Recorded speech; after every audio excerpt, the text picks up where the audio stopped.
A lot of uncertainty in the real estate market these days, and agents are wondering, how do I win in this new and changed market environment? Today I want to share with you 5 steps you can take right now to make sure you win not only in real estate, but in life as well.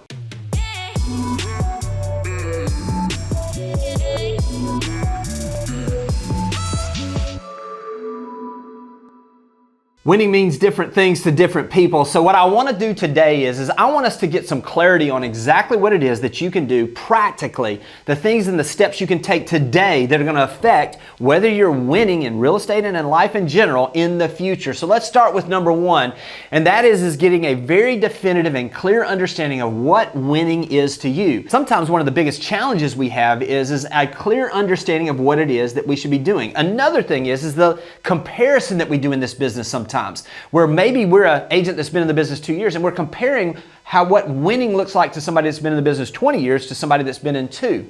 Let's get a very clear understanding of what that means for you, and let's do it on a short, a middle, and a long-term idea of exactly what we're going to do. So let's start with this. If you were to sit here 1 year from today and you were to have closed a certain number of deals, how many deals would that be where you'd say, wow, this was a really good year?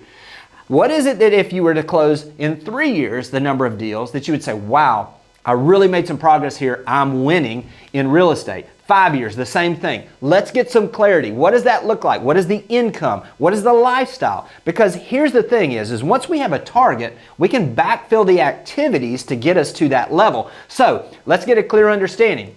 And I want to encourage you here. A lot of times we're pressured by giving us an understanding of what we believe is winning based on what other people do. Winning is very personal. And the number of transactions that you're looking to have and the amount of money that you're looking to make and the way that you're wanting to provide the type of lifestyle for your family and for yourself could be completely different than other people. Have an understanding and the self-awareness to know exactly what winning is to you. Once we find and identify exactly what that looks like, now we can start filling in these activities and doing the things that gives us the ability to become exactly who we want to become. All right, number 1 is to understand what exactly it looks like and what is the target we're shooting for to become that winning agent that we talked about and winning in life.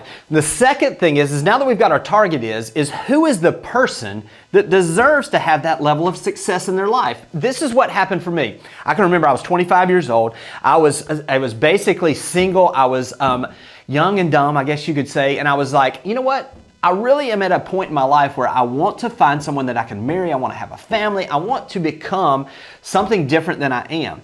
And one of the things that I did is I began to write down what exactly it was that I wanted in a wife. Now here's the thing is who is your ideal client? Begin to understand who is your ideal client. How many of those clients do you need?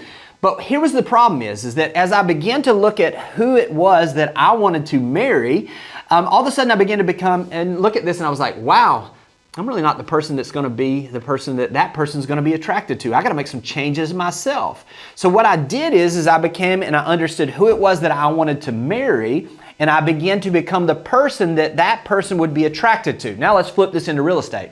A lot of times what we do is we say, well, I want to sell luxury properties. Well, that's great that you want to sell luxury properties, but who is the agent that a luxury property is going to want to use to list their home or to help them find that ideal luxury home? What are the traits they have? What are the characteristics? What are the things that they talk about? Where are the places they go? You see, when we reverse this and we become the person who deserves that business and that will attract those ideal clients, now we're the person we're talking about. So again, we were talking about how many transactions, what's the income, what's the type of lifestyle. Now we can begin to backfill. Okay, these are the ideal clients, these are the number of transactions we want. Who is the agent and what are their traits? What are those traits that agent has that gives them the ability to attract that type of business and to have that level of success? Now we can begin to develop ourselves into that person, and the second we start developing into that person, it's amazing what the world does is. It's like it knows. It feeds those people into our business where we have the opportunity to win at an even higher level. Number 3 is to become the resource. Again, step 2 is to become the person. Now, once you've become the person, now that you've gained the knowledge, what are you going to do with it? How are you going to communicate it out? This is the place where we begin to really become that attractive agent for that ideal client and the amount of business that we're looking to do. This is where video content is going to come in. It's one thing to have the knowledge. It's a whole other thing for you to be able to distribute that out and to get it out into the marketplace where the people that are looking for that information can find it. Videos, social media, blog post, writing, whatever it is that you're doing, make sure that you're out there and you're communicating it. Now, if you're not sure exactly what to do in this situation, there's a ton of information out there.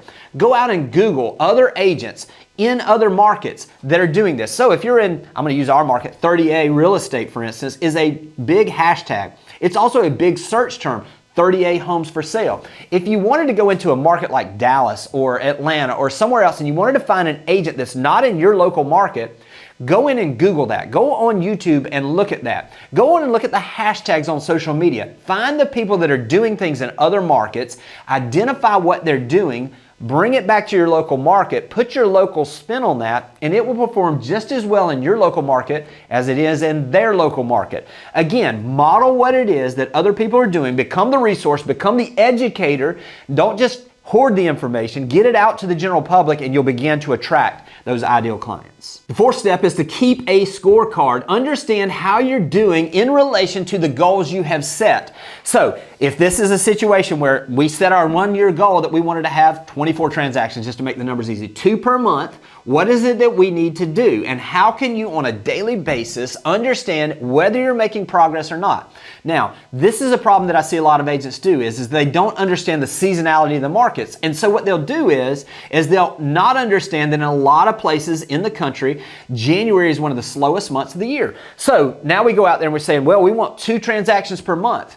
But there's not as many transactions in January. So why don't we start where we've got it, where we're adjusting to the seasonality so that we don't get behind the 8 ball. A lot of agents out there will come to me and I'm talking to them and they're like, wow, I'm really behind in this first quarter. Well, the first quarter is typically not the fastest quarter for us. As we head into the second and third quarters, that's when it really ramps up into the spring, the summer market. So what is it that we could do where we set our tone and our goals to where we can meet those goals? So it may be that in January we have 1 transaction, December we have 1 transaction, 2, 3, 4, 5, whatever it is. Look at your local market, go in and look at the historic number of sales. What are the busiest months for sales? What are the slowest months for sales? And build yourself an understanding and a scorecard that is accurate to your local market so that you don't get frustrated and get behind and you just quit. Once you've got your scorecard, what is it you're doing on a daily basis that you know is going to work? Now, here's the thing. Number 1 is that roughly 50 conversations equals 1 transaction. Now, I'll tell you this, we've got some agents that 15 to 20 transactions that are experienced agents, they're going to generate a real estate transaction. But what is it for you? Start keeping a scorecard of how many conversations you're having, how many transactions they're generating. It's not going to be on the first 50. You're going to have enough data to where you get a true average. But when you keep an understanding of how many transactions, if it's 2 per month, you need 100 conversations a month that are real estate related. Once you begin to do this and you keep your scorecard and you know whether you're needing to ramp up some or maybe you're needing to understand that maybe I need to move my goals higher sooner, now you have a pathway to get to that level that you're looking for, not just in the short run, but in the long term as well. The 5th step is to market your face off and work your butt off. This is something where, listen, I'm going to really kind of go through both of these, but an understanding that when I say this is not a sprint, this is a marathon.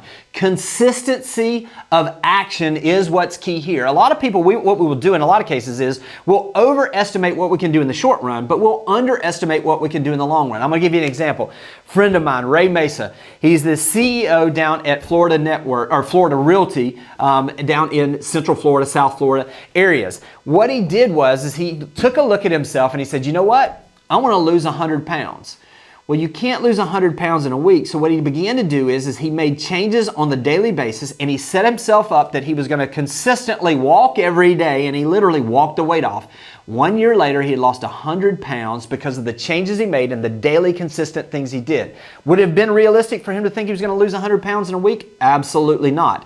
But by consistently doing the things every day to get there, he was able to reach his goal. So what's your goal? If we're talking this, when we first started, we were looking at how do we win 1 year, 3 year, 5 years from now.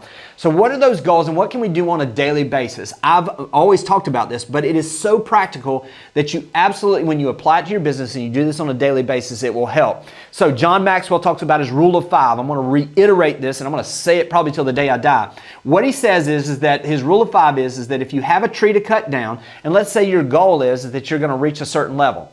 Whatever your goal is, let's use the example of a tree. If you have a tree in your backyard, if you take an axe and you walk out every morning and you strike that tree 5 times with that axe, sooner or later that tree is going to fall. Big trees are going to take a little longer, small trees are going to be there, but if every single day you hit that tree with that axe 5 times, put it down, you come back tomorrow and you hit it 5 more times, sooner or later that tree is going to fall. So what is it that you're doing in your business to make sure that that tree, so to speak, falls in your business and that you reach these goals? What are those 5 things for you? Everybody's different. I can tell you, the majority of the agents that we have, it's communicating with past clients in sphere of influence every single day. Whatever that number is for you. It's unsolicited video CMAs. It's social media or video content that is published. In other words, instead of being consumers, we're creators. And we're out there and we're doing things that are going to compound over time. Some people it's hosting open houses. Some people it's making phone calls in a certain number of conversations. Whatever it is for you, figure out your rule of 5 and understand when you go out and you market yourself at a higher level with a higher intensity over an extended period of time, and you work at a higher level and you do certain things consistently, sooner or later you're going to reach those goals. And you're going to have the life and the business that we were talking about where you absolutely win now and into the future. I hope this has been helpful, and I'll talk to you soon. Thanks for watching the video. I specifically chose the video below for you because it builds on the one you just watched. I hope it's helpful, and I'll talk to you soon.